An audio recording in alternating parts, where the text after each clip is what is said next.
Hello friends, स्वागत है आपका अपने चैनल ई गुरुकुल ज्ञान पर। हम पढ़ रहे हैं हिंदी साहित्य का इतिहास, जिसमें हम पहुंच गए छायावादी युग पर।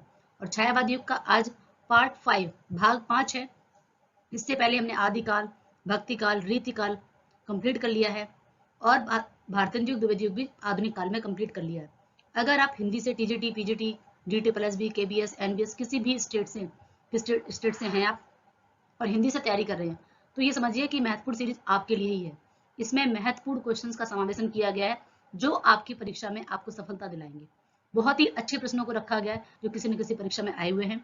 अगर आप वीडियो को पहली बार देख रहे हैं, चैनल पर नए हैं, तो चैनल को सब्सक्राइब कर लें। और वीडियो के डिस्क्रिप्शन बॉक्स में मैंने बहुत सारे लिंक शेयर किए जो इससे पहले की वीडियो मैंने पढ़ा दी। ग्रामर की वीडियो भी है, तो वहां से जाके पुरानी वीडियो भी देख सकते हैं। तो बढ़ते हैं अपने क्वेश्चंस की तरफ। क्वेश्चंस को शुरू करने से पहले बात करते हैं थोड़ी सी मोटिवेशन की। कई बार क्या होता है, जब हम पढ़ाई करते हैं तो हमारा मन जो है वो उचट जाता है। पढ़ाई का मन नहीं करता, करेंगे तो क्या होगा, सफलता मिलेगी कि नहीं मिलेगी, क्या होगा, या आज बहुत सारा पढ़ लिया फिर से हमारा मनोबल डाउन हो गया, क्या करना चाहिए ऐसे में। तो ऐसे में हमें हमेशा उत्साहित रहना चाहिए। हमें अपनी तैयारी के दौरान हमेशा अपने आप को, जिस प्रकार अपने भूख के लिए हमें भोजन की आवश्यकता पड़ती है, प्यास के लिए पानी की आवश्यकता पड़ती है, ऐसे ही मन को भी बीच बीच में हमें क्या देना चाहिए, उसे मोटिवेशन देना चाहिए, उसे बीच बीच में रेस्ट देना चाहिए, पॉज देना चाहिए, और उसको फिर से एक तरीके से उसको समझाना चाहिए मन को कि हम क्यों मेहनत कर रहे हैं, कैसे मेहनत करनी चाहिए। तो छोटी सी कुछ चंद लाइनों के साथ मैं इस बात को रखना चाहूंगी। सपने पूरे करने के लिए समझदारी नहीं, सपने पूरे करने के लिए समझदारी नहीं, पागल बनना पड़ता है। क्योंकि सपने देखने से सफलता नहीं मिलती, उसे पूरा करने के लिए कई रातों तक जगना पड़ता है। ध्यान से सुनिएगा कि सपने पूरे करने के लिए कई रातों तक जगना पड़ता है। कमजोर तब रुकते हैं, कमजोर तब रुकते हैं जब वे थक जाते हैं, और विजेता तब रुकते हैं जब वह जीत जाते हैं। इत्र से इत्र से कपड़ों को महकाना कोई बड़ी बात नहीं, इत्र से कपड़ों को महकाना कोई बड़ी बात नहीं। मजा तो तब है जब आपके किरदार से खुशबू आए। जब आप मेहनत करेंगे तो जिंदगी में वो हर चीज हासिल कर पाएंगे जो आप चाहते हैं।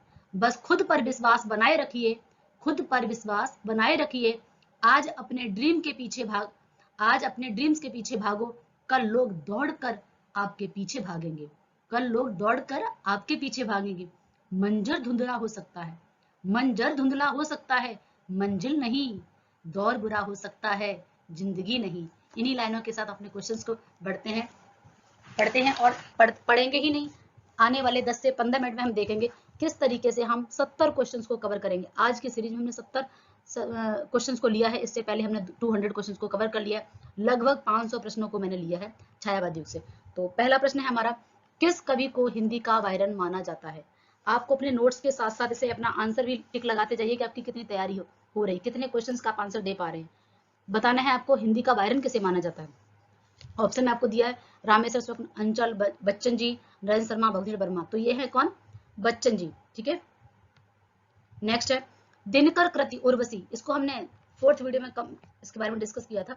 उर्वशी यानी कि जो ज्ञानपीठ पुरस्कार मिला दिनकर जी को, किस पर मिला है, उर्वशी रचना पर। ठीक है, पिछले वीडियो में हमने ये डिस्कस किया था कि दिनकर जी को किस रचना पर ज्ञानपीठ पुरस्कार मिला है, तो किस पर मिला, उर्वशी पर। अब यहाँ पूछा गया क्वेश्चन कैसे भी पूछ सकता है, एक ही प्रश्न 3 तरीके से पूछा जा सकता है कि जो उर्वशी है दिनकर जी की, दिनकर कृत मतलब दिनकर जी के द्वारा लिखी हुई, वो कौन सी विधा है, चंपू काव्य है, मुक्तव है, खंड काव्य है, महाकाव्य है।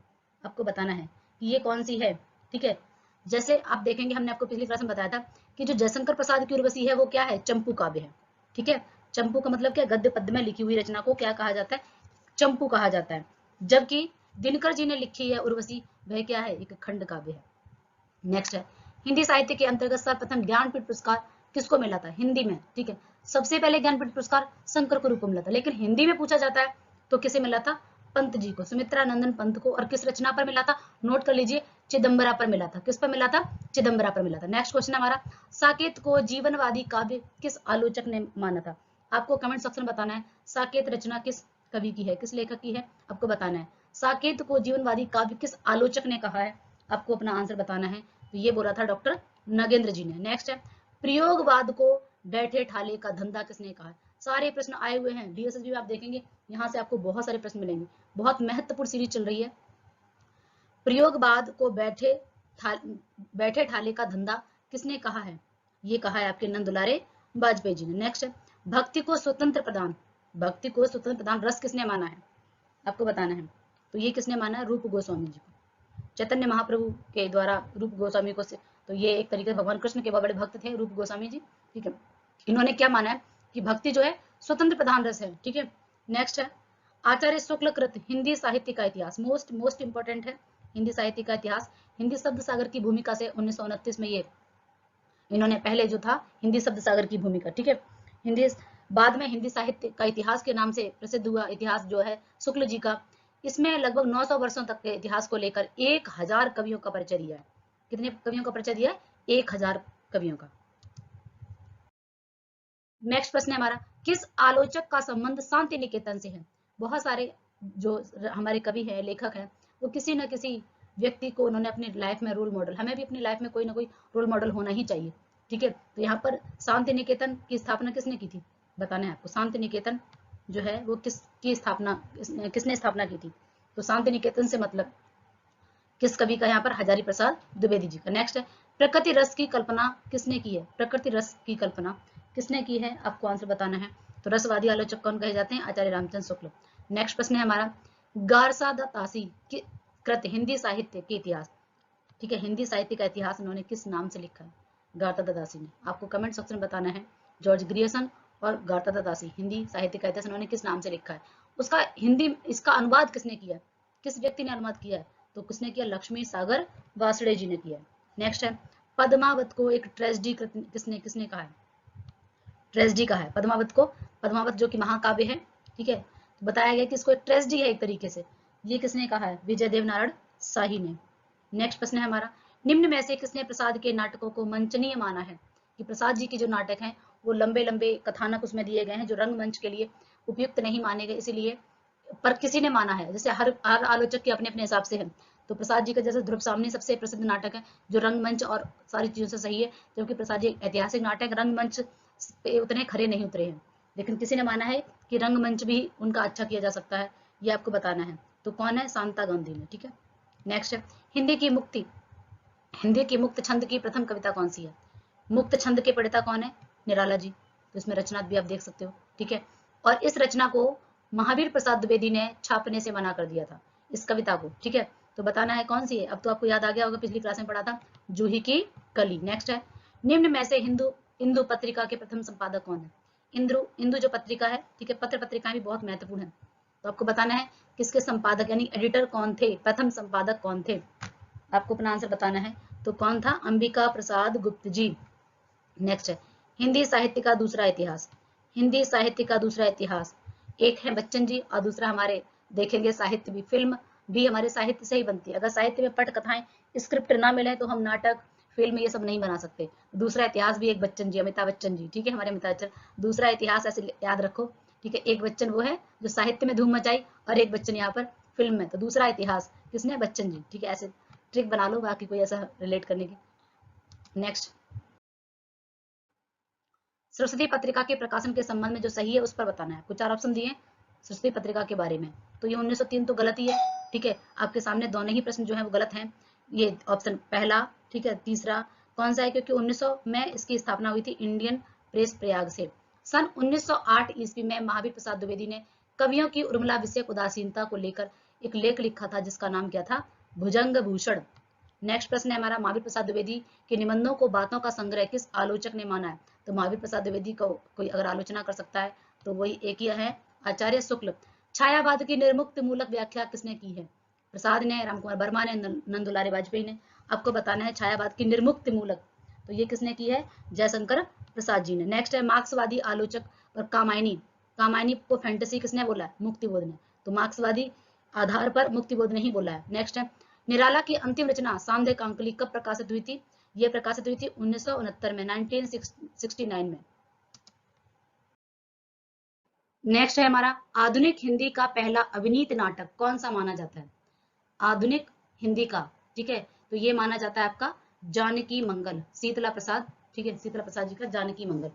नेक्स्ट है बहुत ही इंपॉर्टेंट ये नाटक है क्योंकि इसमें से बहुत सारे प्रश्न आते हैं। तो जानकी मंगल नाटक में भारतेंदु ने किस पात्र का अभिनय किया था, स्वयं भारतेंदु जी ने इसमें क्या किया था, अभिनय किया था, अभिनय किया था एक पात्र के रूप में। तो वो पात्र कौन बने थे, वो बने थे लक्ष्मण जी।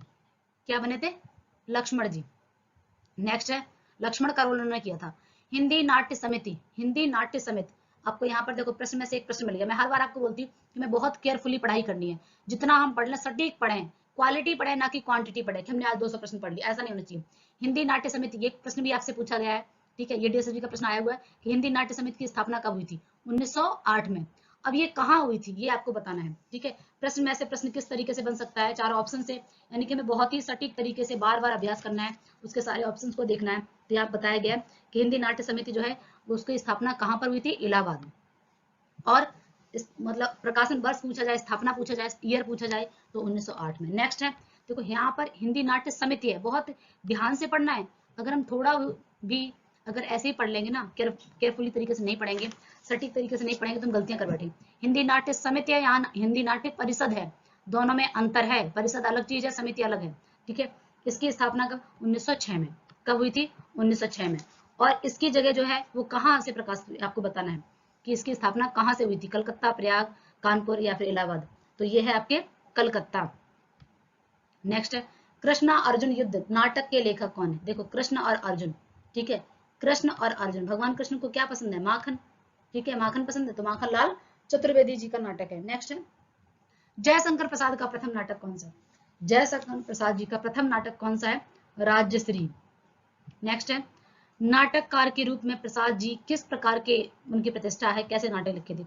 उन्होंने ज्यादातर कैसे नाटक लिखे? ऐतिहासिक नाटक लिखे, जैसे चंद्रगुप्त, स्कंदगुप्त, ध्रुव स्वामिनी, ठीक है, ये सारे के सारे नाटक जो है किसके हैं? जयशंकर प्रसाद, क्योंकि चंद्रगुप्त मौर्य के हिस्ट्री की बात कर रहे हैं, तो इस तरीके के नाटक जो है किसने लिखे? जयशंकर प्रसाद जी ने, इसलिए ऐतिहासिक नाटक के रूप में उनकी प्रतिष्ठा बनी हुई है। नेक्स्ट है, प्रसाद की अंतिम रचना, अंतिम नाटक की बात कर रहे हैं, तो प्रथम तो राजश्री हो गया, और अंतिम जो है वो ध्रुव स्वामिनी है, और सबसे सफल नाटक भी माना गया यही, ध्रुव स्वामिनी सबसे सफल माना गया है रंगमंची के हिसाब से, और सारी ही इसमें क्वालिटी जो है वो परफेक्ट माना गया है। एक सबसे अंतिम नाटक जो है वो सबसे सटीक माना गया है। नेक्स्ट है, प्रसाद के रंगमंच से संबंधित कौन सा निबंध लिखा गया है? ठीक है, तो उन्होंने कौन सा लिखा है? रंगमंच से संबंधित रंगमंच, ठीक है। नेक्स्ट है, नाटक संबंधी पहला व्यवस्थित सैद्धांतिक ग्रंथ कौन सा माना गया? रूपक रहस्य। कौन सा माना गया है? रूपक रहस्य। निम्न में से कौन सा नाटक प्रसाद का नहीं है? चंद्रगुप्त, स्कंदगुप्त, राजश्री, अभी पढ़ा ना, पहला नाटक राजश्री है, चंद्रगुप्त, स्कंदगुप्त, ध्रुव स्वामिनी, ये सभी नाटक किसके? अंतिम है ध्रुव स्वामिनी, लेकिन पाताल विजय है वो आपका जयशंकर प्रसाद का नहीं है। अब नेक्स्ट है कि निम्नलिखित नाटककारों की रचनाकारों के, आपको एक नाटक दिया गया है, ठीक है, रचना दी गई है, आपको बताना है कि किस राइटर के है। प्रद्युम्न विजय व्यायोग, प्रद्युम्न विजय व्यायोग रचना किसकी है? आपको बताना है। रामनेत्र त्रिपाठी, अयोध्या सिंह उपाध्याय, बाल मुकुंद या फिर भारतेंद्र? तो ये किसके है? अयोध्या सिंह उपाध्याय हरिऔध जी की, ठीक है। नेक्स्ट प्रश्न है हमारा, सुभद्रा, सुभद्रा जो है वो किसका नाटक है? सुभद्रा नाटक आपको बताना है, तो राम नरेश त्रिपाठी जी का। किसका है? राम नरेश त्रिपाठी जी का। नेक्स्ट है उत्सर्ग, उत्सर्ग जो है वो आपको बताना है किसका है? ये चतुर्सेन शास्त्री जी का है। नेक्स्ट, करबला, करबला किसका? ये तो बहुत ही प्रसिद्ध है, तो इसको तो आप बता सकते हैं, किसका है नाटक? मुंशी प्रेमचंद जी का। मुंशी प्रेमचंद जी के नाटक बहुत कम है, कहानी उपन्यासी प्रसिद्ध है, करबला, ठीक है, इनके कुछ ही 2-3 नाटक हैं। नेक्स्ट है ऑनरेरी मजिस्ट्रेट, ऑनरेरी मजिस्ट्रेट किसका है? आपको बताना है, तो ये किसका है? सुदर्शन का। नेक्स्ट है एक घूंट करुड़ालय, किसके नाटक है ये? जयशंकर प्रसाद जी का है। नेक्स्ट है जन्मेजय का नाग यज्ञ, जन्मेजय का नाग यज्ञ, ये बताना है आपको किसका है? तो ये भी आपके जयशंकर प्रसाद जी का है। अब जन्मेजय का नाग, हिस्ट्री की बात कर रहे हैं, इस तरीके के नाटक, ऐतिहासिक नाटक किसने लिखे? जयशंकर प्रसाद ने। जन्मेजय, ठीक है, महाराजा परीक्षित के पुत्र का नाम था जन्मेजय, उन्होंने एक नाग यज्ञ कराया था। नेक्स्ट है चुंबन, ये बताना है आपको किसका है? ये है आपका उग्र जी का, पांडे वेचन शर्मा उग्र। डिक्टेटर, इस तरीके के जो नाटक लिखे हैं वो पांडे वेचन शर्मा उग्र ने। नेक्स्ट है विक्रमादित्य, विक्रमादित्य किसका नाटक है? आपको बताना है, तो ये है उदय शंकर भट्ट जी का। नेक्स्ट है डिक्टेटर, अभी पूछा था आपसे, ठीक है, तो ये भी आपका किसका हो गया? पांडे वेचन शर्मा उग्र का। चुंबन और डिक्टेटर दोनों ही पांडे वेचन शर्मा उग्र का है। नेक्स्ट है जयंत, जयंत आपको बताना है किसका है? जयंत राम नरेश त्रिपाठी का, सुभद्रा और जयंत, ठीक है, सुभद्रा जयंत दोनों ही नाटक किसके? राम नरेश त्रिपाठी जी के। नेक्स्ट है मुक्ति का रहस्य। मुक्ति का रहस्य जानना है तो हमें क्या चाहिए, कहाँ जाना पड़ेगा, लक्ष्मी नारायण अर्थात विष्णु जी के पास, ठीक है। लक्ष्मी नारायण यही हमारी मुक्ति का रहस्य। अगर हम लक्ष्मी नारायण मिश्र की भक्ति करेंगे लक्ष्मी नारायण की तो हमें मुक्ति का रहस्य मिल जाएगा। शिव साधना, शिव साधना, हरि कृष्ण प्रेमी, हरि कृष्ण प्रेमी क्या कर रहे हैं, शिव साधना। नेक्स्ट है चंद्रगुप्त, अभी बताया था, चंद्रगुप्त, स्कंदगुप्त, ध्रुव स्वामिनी, ठीक है, जन्मेजय का नांग यज्ञ, ये सारे के सारे ऐतिहासिक नाटक किसके हैं, जयशंकर प्रसाद के। नेक्स्ट है विशाख, विशाख भी जयशंकर प्रसाद का ही नाटक है। किसका है, जयशंकर प्रसाद जी का। नेक्स्ट है हमारा राक्षस का मंदिर, राक्षस का मंदिर, मुक्ति का रहस्य, ये लक्ष्मी नारायण मिश्र जी का है। मुक्ति का रहस्य राक्षस के मंदिर में, एक राक्षस मुक्ति के रहस्य के लिए कहाँ गया, लक्ष्मी नारायण मिश्र के पास, ऐसे याद रखिए। राक्षस का मंदिर, ठीक है, एक राक्षस था, उसे मुक्ति का मुक्ति चाहिए थी, उसे ज्ञात हुआ कि हमने बहुत ज्यादा, ठीक है, अपराध किया है तो मुक्ति चाहिए, तो वो कहाँ गया, लक्ष्मी नारायण मिश्र के पास, लक्ष्मी नारायण के मंदिर में, ठीक है। इस तरीके से आप करिए। अत्याचार का परिणाम, अत्याचार का परिणाम, भाई अत्याचार करेंगे तो इसका परिणाम तो भुगतना पड़ेगा। विश्वंभर शर्मा कौशिक, विश्वंभर शर्मा कौशिक, विश्व भर को इसका परिणाम भुगतना पड़ता है जो भी अत्याचार करता है। नेक्स्ट है पांडे बेचन शर्मा उग्र, ठीक है, यहाँ पर ये गलत है, उपन्यास नहीं होगा, यहाँ पूछा गया उपनाम, ठीक है। पांडे बेचन शर्मा का उपनाम क्या है, किस नाम से लिखते हैं, तो पांडे बेचन शर्मा उग्र के नाम से। हरि कृष्ण प्रेमी, ठीक है, और यहाँ पर अभी आया विश्वंभर शर्मा कौशिक, ठीक है। इस तरीके से आपको बताना है। रसा किसका उपनाम, बहुत ही प्रसिद्ध लेखक है, आपको कमेंट सेक्शन में लिख के बताना कि रसा किसका उपनाम है। नेक्स्ट है लक्ष्मी नारायण मिश्र का पहला नाटक कौन सा है, लक्ष्मी नारायण मिश्र का, अभी हमने कौन कौन सा पढ़ा है, मुक्ति का रहस्य और राक्षस का मंदिर, अभी यहाँ पर बताना है इनका प्रसिद्ध नाटक कौन सा है। लक्ष्मी नारायण मिश्र का प्रसिद्ध नाटक कौन सा है, तो ये कौन सा है, अशोक, अशोक, ठीक है। नेक्स्ट है इतिहास के गड़े मुर्दे उखाड़ने का काम इस युग के इतिहास साहित्य में वांछनीय नहीं है। प्रसाद के नाटकों की प्रतिक्रिया में उक्त कथन किसने बोला, क्योंकि इतिहास के गड़े मुर्दे उखाड़ने का काम किस युग के साहित्यकार में वांछनीय नहीं है, क्योंकि इतिहास पर लिखना जयशंकर प्रसाद जी ने लिखे ना, तो ये जो कोटेशन है, ये जो पंक्ति है प्रसाद जी के नाटकों की प्रतिक्रिया में किसने बोला है, आपको बताना है कि प्रतिक्रिया स्वरूप किसने बोला है, लक्ष्मी नारायण मिश्र जी ने। नेक्स्ट निम्न में से कौन सा सामाजिक नाटक है, निम्नलिखित में से कौन सा सामाजिक नाटक है, आपको आंसर बताना है। तो यह है संग्राम, किसका है ये, आपको बताना है संग्राम किसका है, संग्राम किसका है,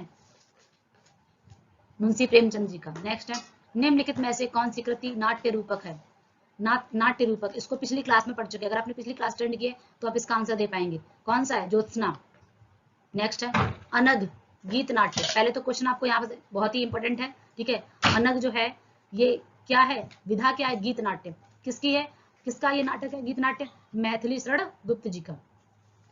नेक्स्ट है हमारा गीत नाटकों के भाव नाट्य की संज्ञा किसने दी है, कि गीत नाटक है वो भाव नाटक की तरह होते हैं, भावनात्मक नाटक है, ये किसने बोला है, आपको बताना है कि ये किसने बोला है, ये बोला डॉक्टर नगेंद्र ने। नेक्स्ट है मत्स्य गंधा, मत्स्य गंधा किसकी नाट्य कृति है, मत्स्य गंधा ये है आपके उदय शंकर भट्ट का। मिलते हैं अगले वीडियो में, तब तक के लिए थैंक यू।